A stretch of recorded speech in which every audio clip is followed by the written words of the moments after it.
Dr. Ives Gandra Martins, um homem publicamente capaz, competente. A meu ver, se qualquer presidente da República o indicasse para fazer parte do Supremo Tribunal Federal, do STF...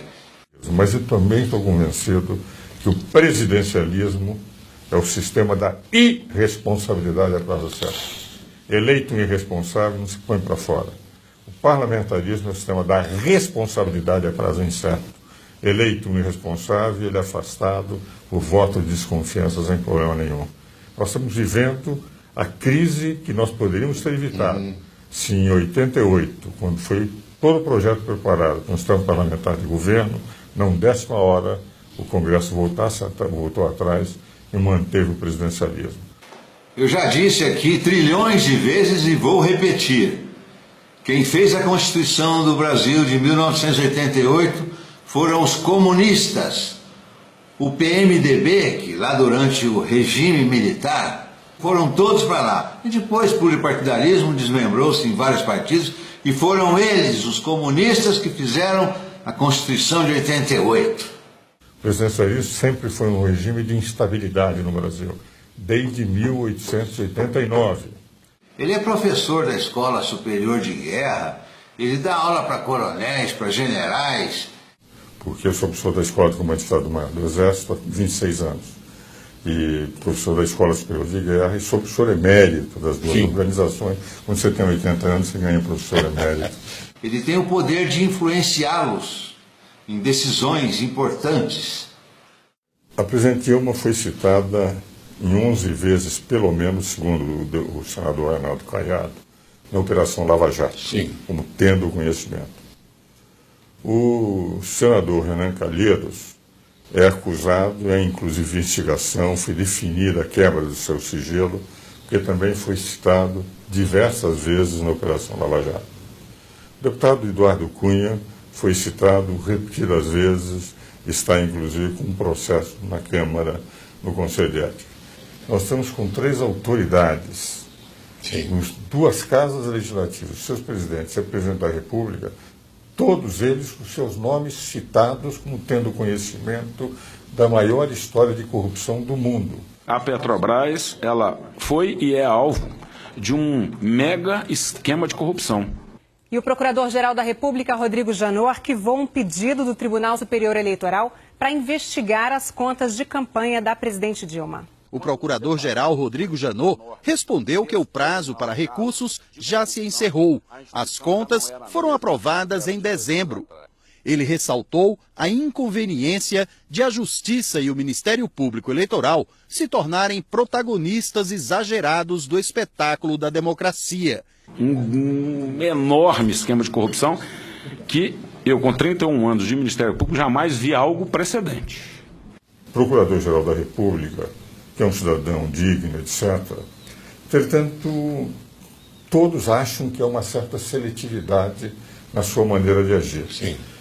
Mas há uma sensação que paira no ar de que, efetivamente, ele está sendo seletivo. Por um lado, o que nós temos é o seguinte, o povo também considera que foram 8 ministros indicados pelo lulopetismo nesses 12 anos. Hoje o Senado é a casa a quem cabe processamento e o julgamento.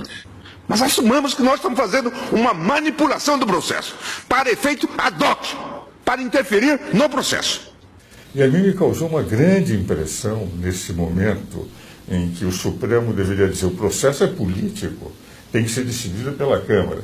Ter interferido diretamente no regimento interno da Câmara, a meu ver, de forma indevida, porque ele não é legislador positivo, é legislador negativo.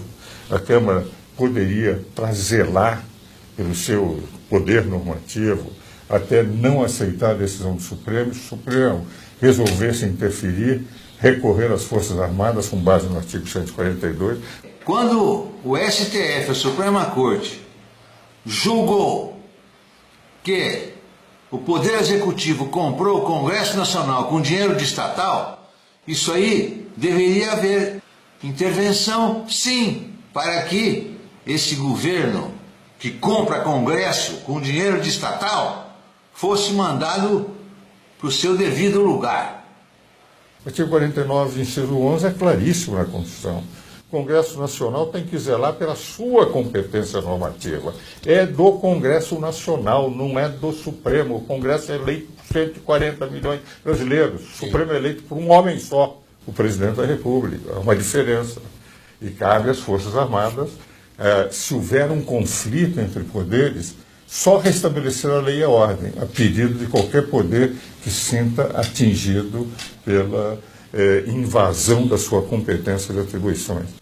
Mas, na minha opinião, o que nós estamos precisando é uma intervenção militar, mas Eisenhower. Barroso afirmou que o Senado pode reverter a decisão da Câmara de autorizar o processo de impeachment.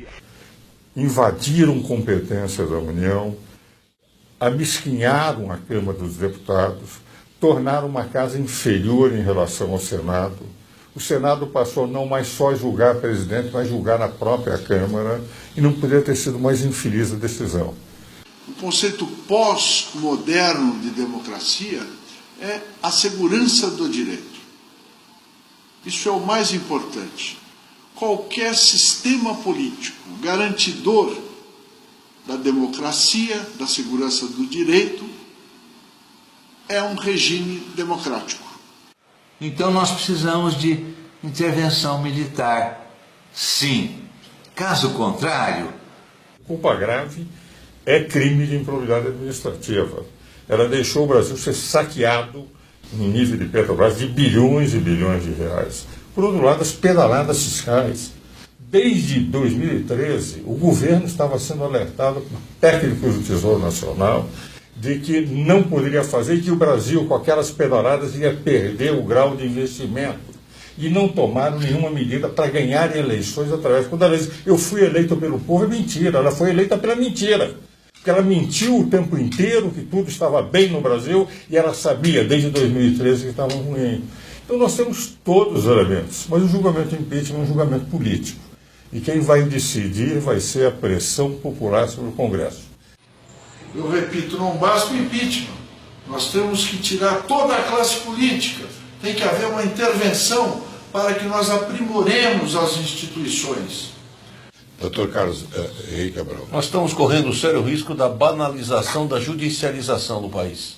Então tudo hoje passa nas mãos dos tribunais, da primeira, da segunda instância, e isso não é bom. Eu acho que nós temos que preservar o princípio da separação de poderes e, mais do que tudo, nós temos que olhar que o Estado babá, que cria benefícios sociais, não vai transformar a cidadania numa cidadania babaca. Então o Brasil precisa reagir, precisamos viver um estado de indignação para remover todo esse entulho, esse lixo que não é reciclável e que, se não houvesse uma mobilização da sociedade civil, nós corremos o sério risco de um maior retrocesso em 2016.